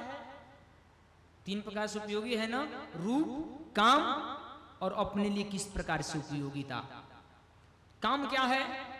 विश्वोत्पत्त्यादि हेतवे। काम का क्या करता है? विश्व की उत्पत्ति करता है, पालन करता है और संहार करता है। भ्रिकुटी विलाप सृष्टि लय होई, जो एक बार अपने भ्रिकुटी को टेढ़ी करता है तो पूरा संसार उसी में समाहित हो जाता है। तो वो परमात्मा विश्व का पालन, पोषण और संहार तीनों कार्य करने में समर्थवान है, सक्षम है। अब आप लोग कहेंगे कि भगवान नारायण तो पालन करता है, ये श्री कृष्ण को आप कैसे कह रहे हैं कि पालन, उत्पत्ति और संहार करता है? इसी वृंदावन के तलहटियों में भगवान श्री कृष्ण ने गाय और बछड़े को पैदा करके ये ब्रह्मा जी को दिखा दिया था कि देखो कि सृष्टि का निर्माण करने में मैं भी समर्थवान हूं। जब ब्रह्मा जी आकर के गोकुल से गाय और बछड़े को चोरी करके लेकर के ब्रह्मलोक चले गए थे, तो वहां पे भगवान श्री कृष्ण ने जैसी गाय और बछड़े को चुरा करके ब्रह्मा जी लेकर के गए थे, उसी तरह सेम टू सेम शकल का गाय और बछड़ा बना करके श्री कृष्ण ने पैदा कर दिया और 1 साल तक उस लीला को कायम रखा महाराज। इससे सिद्ध होता है कि श्री कृष्ण भी पालन करता, उत्पत्ति करता और दुष्टों को मार करके संहार करता, कि तीनों उपाधियों को श्री कृष्ण ने प्राप्त कर लिया। तो काम क्या है? पालन, उत्पत्ति और संहार। उपयोगिता कैसी है? अगर हम सच्चिदानंद स्वरूप है और वो पालन करता है, उत्पत्ति करता है, संहार करता है, तो हमारे लिए क्या करते हैं? हम उनके लिए किस प्रकार से उपयोगी हैं अथवा वो हमारे लिए किस प्रकार से उपयोगी हैं? तब कहते हैं कि तापत्रय विनाशाय। अगर आप उनके चरणों में चले जाओगे, अगर आप उनके शरण में चले जाओगे तो 3 प्रकार के ताप से मुक्त हो जाओगे। ताप कौन कौन से? दैहिक, दैविक, भौतिक तापा, राम राज का हु नहीं व्यापा। दैहिक, दैविक, भौतिक तापा। 3 प्रकार के ताप होते हैं, दैहिक ताप, दैविक ताप और भौतिक ताप। दैहिक ताप हम किसे कहते हैं? जो हमारे रोग में कोई भयंकर रोग उत्पन्न हो जाए, जो देह के पीड़ा से हम परेशान रहते हों, उसे हम कहते हैं दैहिक ताप। और दैविक ताप, दैविक ताप हम उसे कहते हैं कि खूब बढ़िया बना बनाया फसल लगा हुआ था खेत में, खेत में खूब बढ़िया फसल लगा हुआ था, लेकिन प्राकृतिक आपदा में आकर के सब कुछ नष्ट हो गया। खूब बढ़िया शहर में मकान बनवाए थे, खूब अच्छा मकान था, लेकिन भूकंप आया, उसी भूकंप में मेरा मकान स्वाहा हो गया। तो इसे कहते हैं दैविक ताप। और एक होता है भौतिक ताप। भौतिक ताप किसे कहते हैं? सब कुछ हो लेकिन खाने के लिए कुछ न हो। सब कुछ आपके पास हो, प्रेम करने वाले लोग हों, आपको मानने वाले लोग हों, वस्त्र भी हो, पैसा भी हो, लेकिन खाने के लिए दाना ना हो, तो क्या आप पैसे को तो खा नहीं सकते हैं? तो ये भौतिक ताप की श्रेणी में आता है। और इन तीनों तापों का समूल विनाश हो जाता है किसके पास जाने से? श्री कृष्णाय वयं नमः। ऐसे श्री कृष्ण के चरणों में हम सभी लोग प्रणाम कर रहे हैं। बोली कृष्ण भगवान की। सच्चिदानंद रूपाय विश्वोत्पत्त्यादि हेतवे तापत्रय विनाशाय श्री कृष्णाय वयं नमः। ऐसे श्री कृष्ण के चरणों में हम सभी लोग प्रणाम कर रहे हैं। लेकिन एक बात और समझ में नहीं आती, रामचरितमानस में लिखा गया है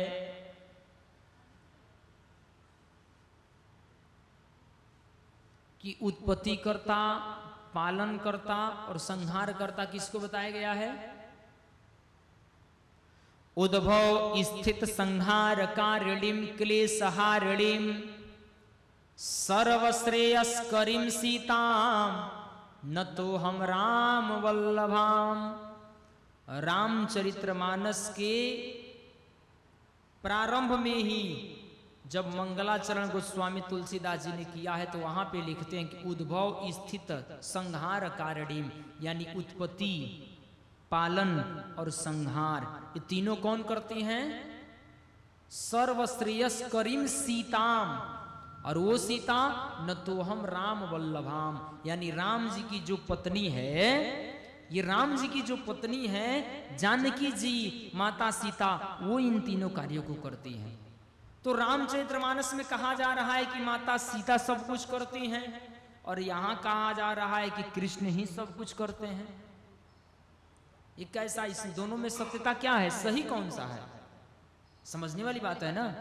यहां तो कह रहे हैं कि विश्व की उत्पत्ति, पालन, विश्वोत्पत्ति आदि हेतवे श्री कृष्णाय वयम नमः, और यहां कह रहे हैं उत्पत्ति स्थिति संहार कारिणीम क्लेशहारिणीम सर्वश्रेयस्करीम सीता, यानी सीता जी ही सब कुछ करती हैं। दोनों अपने अपने जगह पे सही हैं। हमारे सनातन में, हमारे धर्म में एकोपासना विधि नहीं बताई गई है। हमारे धर्म में युगलोपासना विधि बताई गई है, और केवल कृष्णाय वयम नुमः नहीं लिखा है। भागवत में क्या लिखा है? श्री कृष्णाय वयम नुमः, यानी श्री किसका नाम है? माता लक्ष्मी का।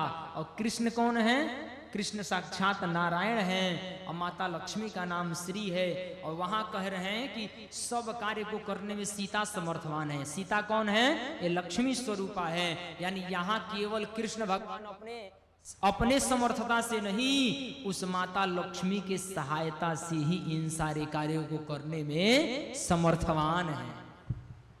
और एकोपासना नहीं, युगलोपासना है हमारे यहाँ। कभी भी हम राम भगवान की जय नहीं कहते, श्री सीता राम नाम भगवान की जय। भगवान शंकर की जयकारा तो लगाते हैं, लेकिन पहले कहते हैं गौरी शंकर भगवान की जय, राधा कृष्ण भगवान की जय। यानी हम एकोपासना नहीं, युगलोपासना को मानते हैं महाराज।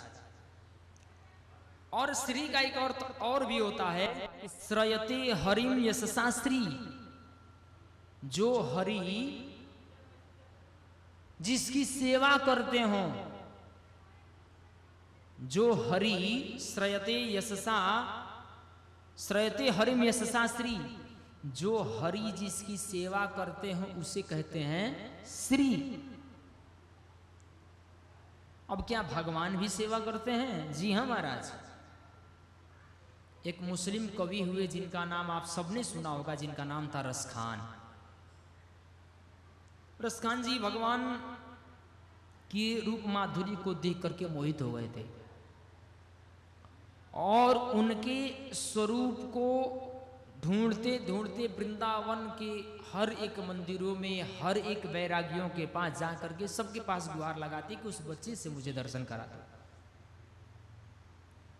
हर जगह उन्होंने ढूंढा, लेकिन कहीं भगवान कृष्ण की छवि नहीं दिखी, कहीं भी उनको दर्शन नहीं हुआ। एक दिन वृंदावन के तलहटियों में जैसे ही थक हार के बैठे थे, और जैसे ही झोपड़ी में झांक करके देखा, तो क्या देखते हैं? जैसे ही झांक करके देखा तो देखते हैं कि उस राधा रानी का चरण वो कन्हैया दबा रहा है। रसखान जी ने तुरंत लिखा है कि ब्रह्म में ढूंढो पुराणन गानन, वेद ऋचा सुनी चौगुन गायन। ब्रह्म को मैं हर जगह ढूंढा, वेदों से सुना, ऋचाओं से सुना, ब्रह्म में ढूंढ्यो पुराणन गानन, वेद ऋचा सुनी चौगुन गायन। और देखियो सुनहूं कबहू न कितऊ वह, कैसे स्वरूप वो कैसे सुभायन। और तेरत हेरत हारी पर्यों, हर जगह में ढूंढा लेकिन उसका स्वरूप नहीं दिखा। वो कैसा स्वरूप वाला है, कैसा दिखता है, नहीं दिखा। लेकिन टेरत हेरत हारी पर्यों, रसिका ने बतायो न लोग लुगायन। देखियो दुरो वह कुंज कुटीर में, बैठो पटोलटू राधिका पायन। जिसको वेद से सुना, ऋचाओं से सुना, लेकिन कहीं भी जिसका दर्शन नहीं हुआ, लेकिन एक दिन वह कुंज कुटीर में बैठा हुआ वो कन्हैया उस राधा रानी का पांव दबा रहा था, उस राधा रानी के चरणों को दबा रहा था।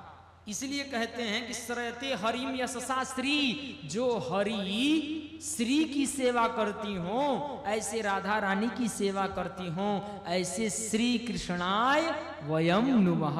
इसलिए यहाँ केवल कृष्णाय नुमः नहीं, यहाँ श्री कृष्णाय नुमः कहा गया है। यानी एको उपासना विधि नहीं, यहाँ भी युगलो उपासना भक्ति को बताया गया है कि केवल कृष्ण ही नहीं, राधिका रानी के साथ में श्री कृष्ण समर्थवान हो जाते हैं। बोलिए भक्तवत्सल भगवान की। इसी भाव को देखते हुए कुछ लोगों ने भजन को लिख दिया कि वृंदावन में हुक्म चले बरसाने वाली का, मेरा श्याम तो दीवाना है उस राधे रानी का। तो युगलोपासना विधि का वृत्तांत आया है। अगले श्लोक में कहते हैं कि यम प्रवजंतम अनुपेतमपेत कृत्यम, द्वैपायनो विरह कातरया जुहाव। पुत्रेति तन्मयतया तरवो विनेदोस्, तन् सर्वभूत हृदयं मुनिमानतोस्मि। दूसरे श्लोक में सुखदेव स्वामी की वंदना की गई है। सुखदेव स्वामी अपने माता की गर्भ से जब पैदा हुए तो पैदा होते ही वन की तरफ बड़ी जोर से दौड़ लगाते हैं। दौड़ लगाए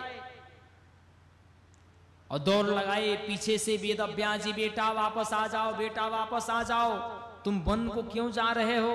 अभी तुम्हारा तो जात कर्म संस्कार नहीं हुआ, तुम्हारा नामकरण संस्कार नहीं हुआ, वापस आ जाओ। लेकिन बेटा बिल्कुल भी नहीं सुना, आगे चला जा रहा था। पिताजी पीछे से जा रहे थे, बेटा तो नहीं बोला, लेकिन वन के हर एक वृक्षों ने उत्तर दिया, अरे व्यास जी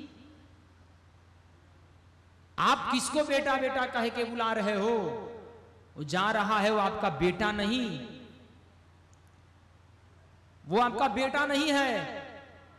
आपको लगता है कि वो आपका बेटा है, लेकिन वो आपका बेटा नहीं, वो संसार का पिता जा रहा है। वेदव्यास जी ने कहा, अरे ये जड़ता के अंदर चेतना आ गई, या मुझ जैसे चेतन व्यक्ति के अंदर जड़ता आ गई? जड़ों ने कहा, वृक्षों ने कहा, अरे व्यास जी क्या आपको पता नहीं है कि वृक्ष कबहू न फल भक्षे, वृक्ष कबहू न फल भक्षे, नदी न संचय नीर। वृक्ष अपने फल को खाता है क्या? दूसरों के लिए वृक्ष मीठा मीठा सुंदर सुंदर फल प्रदान करता है।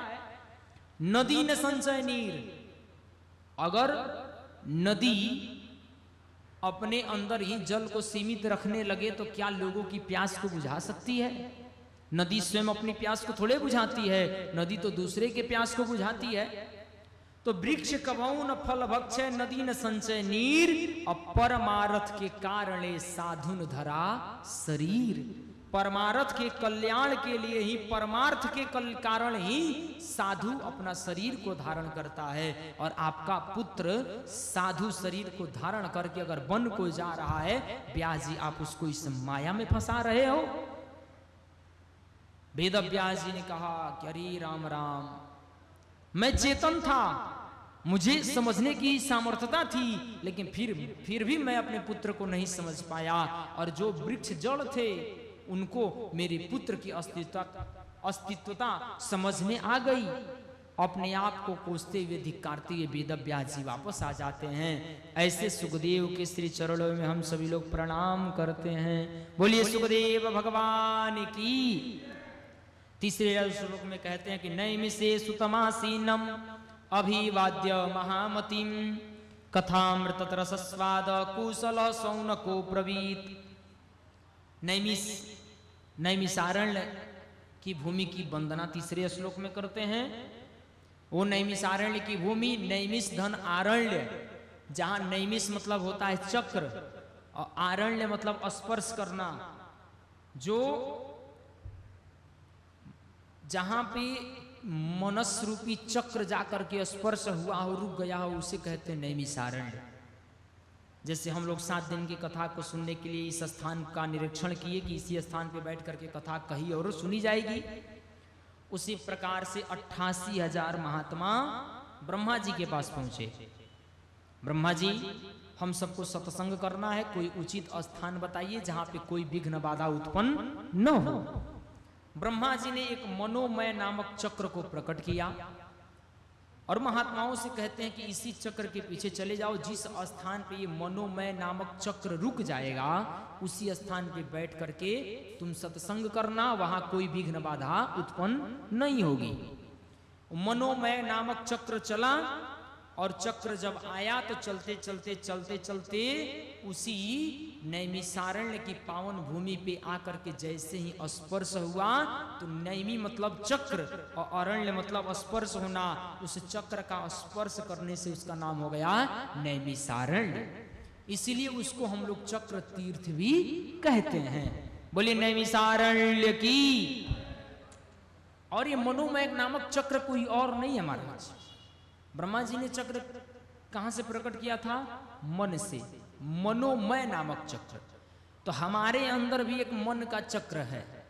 ये मन का चक्र जहां पे जिस स्थान पे स्थिर हो जाता है, जहां से मन हमारा स्थिर हो जाता है, तो कोई जरूरी नहीं है कि नैमिषारण्य जाने से ही नैमिषारण्य भूमि कही जाएगी। जहां पे हमारा भी मन का चक्र रुक जाएगा वही भूमि नैमिषारण्य की पावन भूमि हो जाएगी।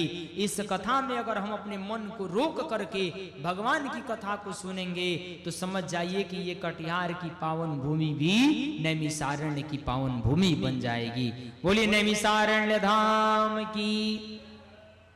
वक्ता श्रोता के विषय में बताया कि वक्ता महामतिन, महान बुद्धि वाला होना चाहिए अथवा महान विवेकशील होना चाहिए। और एक बात बताऊं,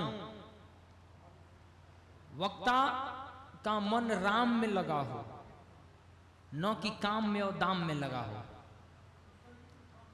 जिस कथा को कहने और सुनने के लिए बहुत ज्यादा लेन देन की बातें हो रही हों, बहुत ज्यादा, तो समझ जाइए कि वो कथा सार्थक होने वाली नहीं है, क्योंकि यहाँ राम नहीं दिखाई पड़ रहे हैं, यहाँ दाम दिखाई पड़ रहा है। तो कथा वही कल्याणकारी होती है जहां दाम को छोड़ करके राम को कहा जाए, राम को सुना जाए, वो कथा हमारे लिए कल्याणकारी ही होगी। बोलिए भक्तवत्सल भगवान की। कहते हैं श्रोता 3 प्रकार के होते हैं, एक आयोजक, एक आलोचक, एक आस्वादक। आयोजक श्रोता वो होते हैं जो कथा की व्यवस्था को बनाते हैं, कहीं भी रहते हैं फिर भी उनको कथा का पुण्य प्राप्त होता है। क्यों? क्योंकि उन्होंने व्यवस्था को बनाया है। आयोजक श्रोता होते हैं। आलोचक श्रोता वही होते हैं जिनको श्रोता के विषय में आपसे बताया, श्रोता काटपीट करने वाले आलोचक श्रोता होते हैं। और आस्वादक श्रोता जो प्रेम के साथ भगवान की कथा का रसास्वादन करते हैं। और गोस्वामी तुलसीदास जी ने तो अद्भुत बात कही है महाराज। गोस्वामी तुलसीदास जी ने तो कहा है कि 3 प्रकार के श्रोता होते हैं। वक्ता का परिचय, श्रोता का परिचय पर पहले दिन की कथा में हम लोग चल ही रहे हैं, श्रोता के परिचय में विशेष रूप से जान जाएं। गोस्वामी तुलसीदास जी ने कहा है कि श्रोता 3 प्रकार के होते हैं, नाली के समान, चलनी के समान और सूप के समान। मतलब नाली के समान वो श्रोता होते हैं, नाली को आप देखेंगे जब तक पानी रहता है तब तक नाली गीला रहता है, जैसे ही पानी समाप्त नाली सूख जाती है। उसी प्रकार से श्रोता होते हैं नाली के समान। जब तक कथा चलेगी, जब तक कथा में बैठे रहेंगे, तब तक खूब भगवान का ध्यान रहेगा, कथा खूब याद रहेगी। जैसे ही कथा पंडाल से बाहर हुए, इस कान से सुने थे, इस कान से वहीं रखाए, कुछ भी नहीं याद रहा। तो ये होते हैं नाली के समान श्रोता। और दूसरे चलनी के समान श्रोता।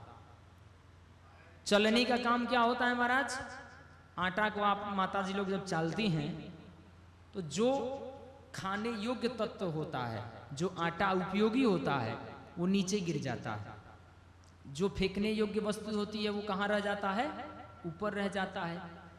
तो ये चलनी के समान वो श्रोता होते हैं जो कथा में आएंगे, अच्छी अच्छी बातों को छोड़ करके नीचे फेंक देंगे, और कहीं गलत सलत अगर बात निकल गई हो, उसी को लेकर के घर चले जाएंगे और उसकी चर्चा घूम घूम के कहेंगे, फलना पंडित जी आए थे, फलना बात को कह के गए हैं। तो ये चलनी के समान श्रोता होते हैं जो अच्छे चीजों को गिरा देते हैं और बुरे चीजों को जीवन में धारण कर लेते हैं। और सूप के समान वो श्रोता होता है। सूप का क्या काम है? अच्छे अच्छे चीजों को अपने अंदर समाहित कर लेता है। जो बेकार चीजें होती है, जिसका कोई उपयोगिता नहीं होती है, उसको सूप से बाहर कर देता है। यानी सार सार को गही रखो और थोथा देहु उड़ाए। जो सार को, तत्व को समाहित कर लेता है, समझ लेता है और बेकार चीजों को फेंक देता है, सच्चे अर्थों में वो श्रोता होता है। तीन प्रकार के श्रोताओं में से आपको समझदारी है कि आपको समझना है कि आप लोग किस श्रेणी के श्रोता हो। बोलिए भक्तवत्सल भगवान की, भागवत भगवान की। 4 वक्ता 4 श्रोता भी हुई भागवत की। एक सनकादियों ने कहा, देवर्षि नारद के साथ में भक्ति महारानी ने सुना था। एक जोड़ा ये हुआ था विख्यात। दूसरा जोड़ा महामुनि मैत्रेय ने कहा और महात्मा विदुर ने सुना, ये दूसरा जोड़ा हुआ था। तीसरा जोड़ा सुखदेव स्वामी और राजा परीक्षित का जोड़ा, जिसकी कथा हम सभी लोग सुनते हैं। और चौथी सूत जी ने कहा और सनकादियों ने सुना। जो सनकादियों ने कहा देवर्षि नारद के साथ में भक्ति मैया ने सुना। एक कथा हुई थी हरिद्वार की पावन भूमि गंगा नदी के तट पर। महामुनि मैत्रेय ने कहा, महात्मा विदुर ने सुना। ये कथा हुई थी आनंद वन में, ये भी गंगा के ही तट पे। सुखदेव ने कहा और राजा परीक्षित ने सुना। ये कथा हुई थी सुखताल में, ये भी गंगा नदी के ही तट पे हुई थी। और चौथी कथा जो नैमिषारण्य की पावन भूमि पे हो रही है, सूत जी ने कहा और सौनकादियों ने सुना। ये कथा आदि गंगा गोमती मैया के तट पे कही और सुनी जा रही है।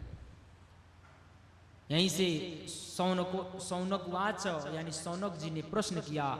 जैसे हम लोग 7 दिन की कथा को सुनने के लिए बैठे हैं, उसी प्रकार से 1000 वर्ष तक का सत्संग करने के लिए 88,000 महात्मा बैठे नैमिषारण्य की पावन भूमि पे बैठे। नैमिषारण्य की पावन भूमि पे सब बैठ करके हाथ जोड़कर कहते हैं, वक्ता के रूप में सूत जी महाराज को व्यासासन पे व्यासासीन किया, व्यासासन पे विराजमान किया।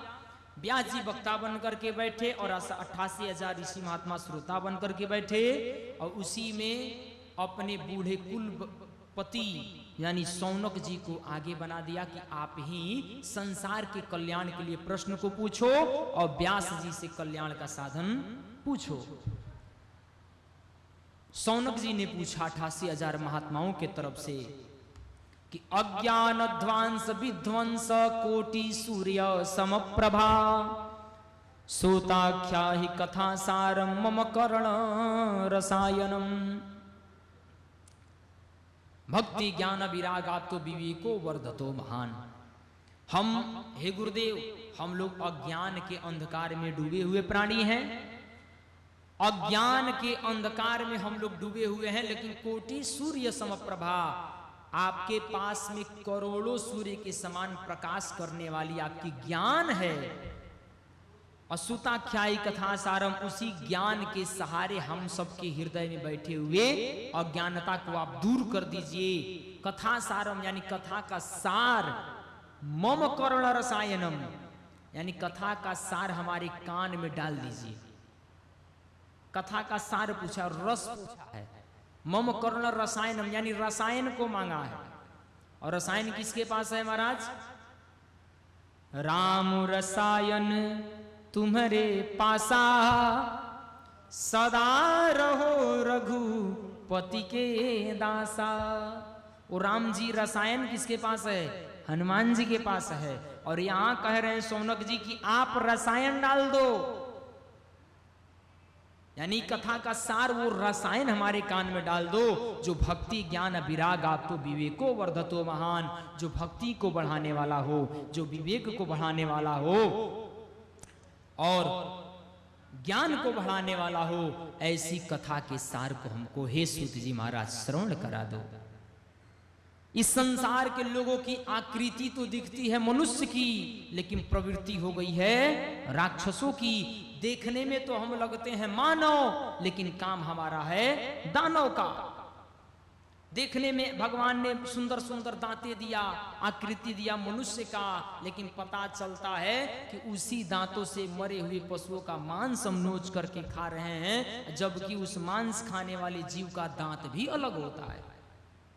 तो आकृति है मानव की, लेकिन प्रवृत्ति राक्षसों की हो गई है। और सबसे बड़ी बात, कृष्ण प्राप्ति कर्म शाश्वत साधनम तत्वदाधुना।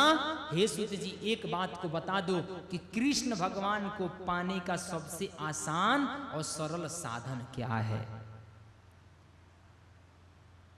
और चिंतामणिर्लोक सुखम सुरद्रुह स्वर्ग संपदाम, प्रयच्छतुई गुरु प्रीतो वैकुंठम योगी दुर्लभम। और मुझे पता है कि चिंतामणिर, कल्प वृक्ष और चिंतामणि, ये दोनों के पास में वो सामर्थ्यता है, वो क्षमता है कि जिस कल्प वृक्ष के सामने अगर आप बैठ करके स्वर्ग की किसी की संपत्ति को अगर आप मांगो तो वो ला करके तुरंत तत्क्षण आपको उपलब्ध करा देगा, यानी प्राप्त करा देगा। लेकिन उसी कल्प वृक्ष के नीचे अगर बैठ करके ये कहो कि मुझे कृष्ण भगवान का साक्षात्कार हो जाए, तो कल्प वृक्ष कभी नहीं करा सकता। तो मुझे पता है कि चिंतामणि लोक सुखम, ये चिंतामणि लौकिक सुख को प्राप्त कराता है। सुरद्दु स्वर्ग संपदाम, कल्प वृक्ष भी स्वर्ग की संपदा को प्राप्त कराता है। लेकिन परैच्छति गुरु प्रीतो, अगर गुरुदेव भगवान की कृपा हो जाए तो वैकुंठम योगी दुर्लभम, अगर हे गुरुदेव आपकी कृपा हो जाए तो उस वैकुंठ रूपी परमात्मा का साक्षात्कार होने में देर नहीं लगेगा। और ये तभी होगा जब गुरुदेव की कृपा होगी। इसलिए गुरुदेव आप कृपा करके ये बता दीजिए कि कृष्ण प्राप्ति कर्म शाश्वत साधनम तत्वदाधुना, कृष्ण भगवान को पाने का सबसे आसान और सरल साधन क्या है? सूत जी कहते हैं कि सावधाना तया श्रेणु, सावधान होकर के सुनो हे मुनियों। आपने बहुत सुंदर प्रश्न किया, धन्य है आप सब लोग जिन्होंने इतना सुंदर लौकिक कल्याण के लिए आपने इस प्रश्न को किया है। लेकिन एकदम सावधान होकर के सुनना। काल व्याल मुखग्रास त्रास निर्णास हेतवे, श्रीमद्भागवतम शास्त्रम कलौकीरेण भासितम। काल व्याल मुखग्रास, ये सर्प काल रूपी, ये सर्प, काल को हमेशा सर्प की ही दृष्टि दी जाती है। क्यों? सर्प काल का ही स्वरूप होता है। और काल के गाल में हम रोज जाते हैं। जो बच्चा पैदा होता है, परिवार के लोग कहते हैं कि मेरा बेटा बड़ा हो रहा है, जवान हो रहा है। जवान नहीं हो रहा है जी, वो मृत्यु के गाल में जाने के लिए दौड़ लगा रहा है।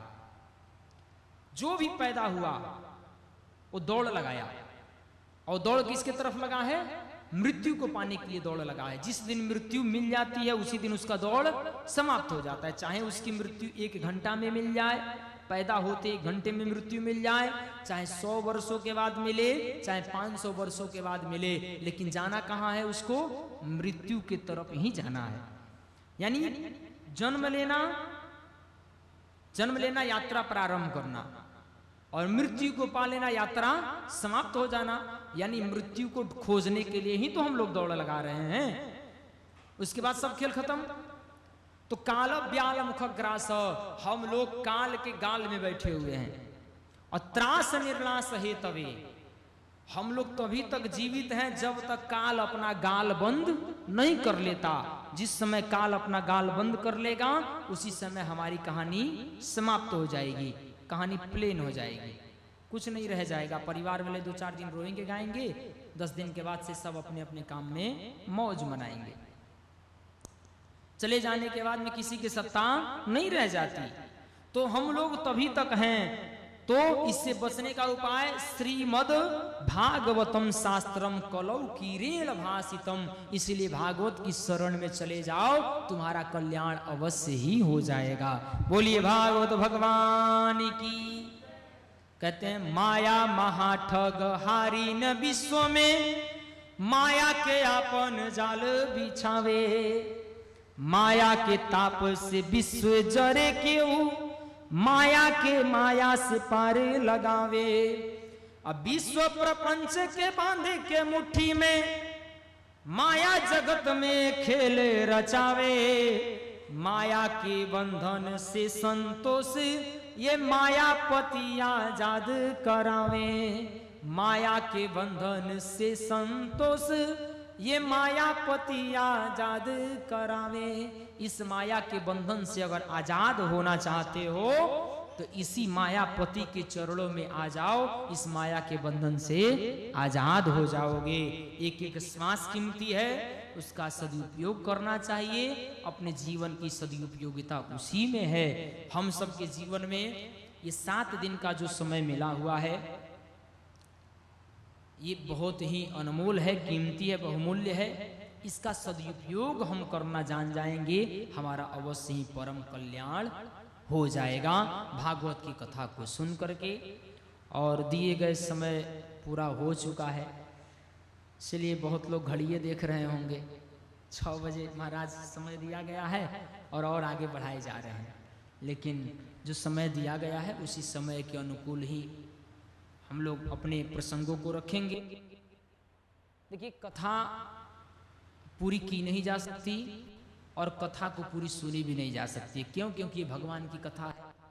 एक लाइन में आप घुसेंगे, पता चलेगा कितने बड़े बड़े तथ्य और रहस्य निकल करके आ जाएंगे कि उसी को सुलझाते सुलझाते 2 घंटा का समय पार हो जाएगा।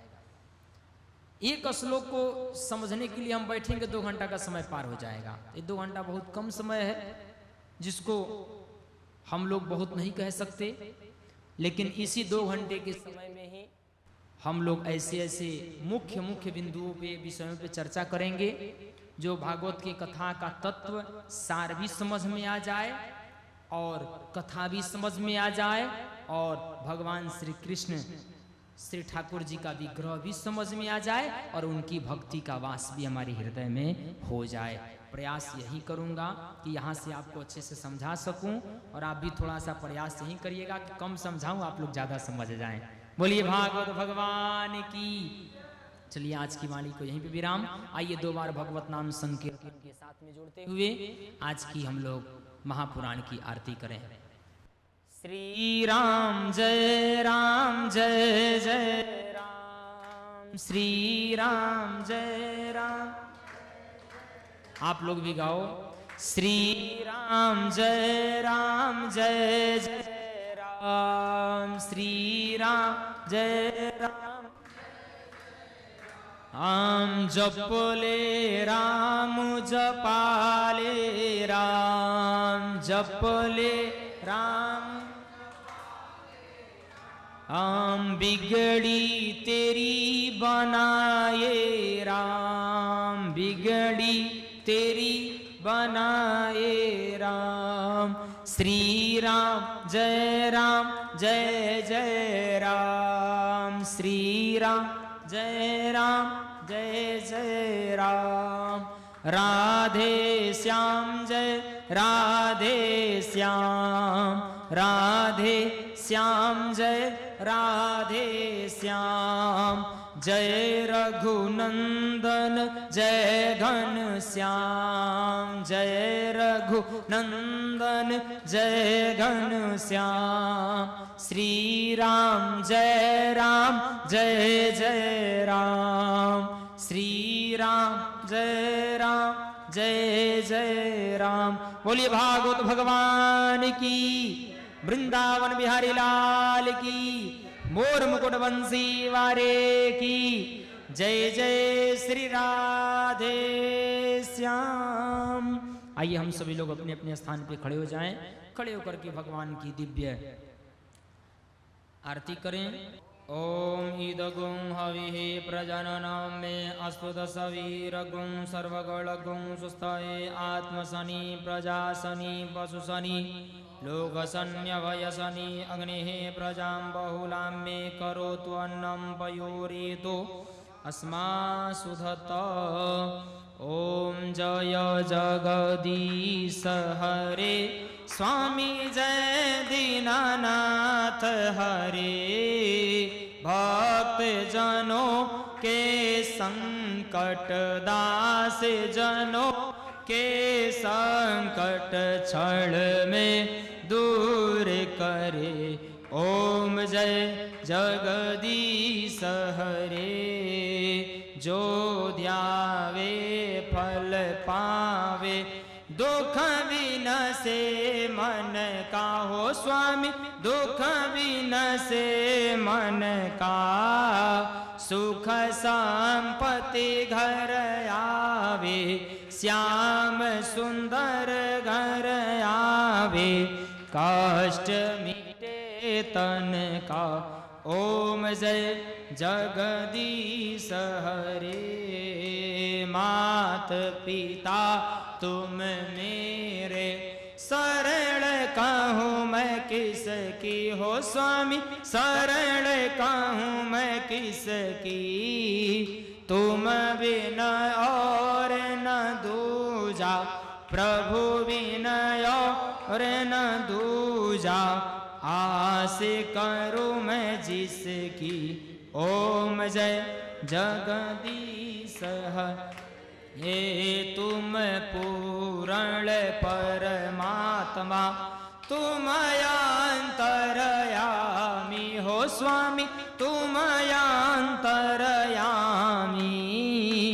पार ब्रह्म परमेश्वर जगत पिता जगदीश्वर, तुम सबके स्वामी। ओम जय जगदीश हरे, तुम करुणा के सागर, तुम पालन करता हो स्वामी, तुम पालन करता। मैं मूर्ख खल कामी, मैं सेवक तुम स्वामी, कृपा करो बरता। ओम जय जगदीश हे, तुम हो एक गोचर सबके प्राणपति हो स्वामी, सबके प्राणपति, किस विध मिलहूँ दया मैं, किस विध मिलहूँ कृपा मैं, तुमको मैं कुमति। ओम जय जगदीश हरे, दीन बंधु दुख हरता तुम ठाकुर मेरे हो स्वामी, तुम रक्षक मेरे, अपने हाथ उठाओ अपने शरण लगाओ, द्वार पड़ा तेरे। ओम जय जगदीश, ये विषय विकार मिटाओ, पाप हरो देवा हो स्वामी, कष्ट हरो देवा, श्रद्धा भक्ति बढ़ाओ, श्रद्धा प्रेम बढ़ाओ, संतन की सेवा। ओम जय जगदीश हरे, तन मन धन और जीवन सब कुछ है तेरा हो स्वामी, सब कुछ है तेरा तेरा, तुझको अर्पण प्रभु जी को, प्रभु को समर्पण क्या लागे मेरा। ओम जय जगदीश जगदीश जी की आरती जो कोई नर गावे हो स्वामी, प्रेम सहित गावे। कहत शिवानंद स्वामी मन भजत हरि हर स्वामी, मन वांछित फल पावे। ओम जय जगदीश, ओम जय जगदीश हरे स्वामी, जय दीनानाथ हरे। भक्त जनों के संकट, दास जनों के संकट क्षण में दूर कर। ओम जय जगदीश हरे, ओम जय जगदीश हरे। कर्पूर गौरम करुणावतारम संसार सारम भुजगेन्द्रहारम सदा वसंतम हृदयारविंदे भवं भवानी। त्वमेव माता च पिता त्वमेव, त्वमेव बन्धुश्च सखा त्वमेव, त्वमेव विद्या द्रविणं त्वमेव त्वमेव।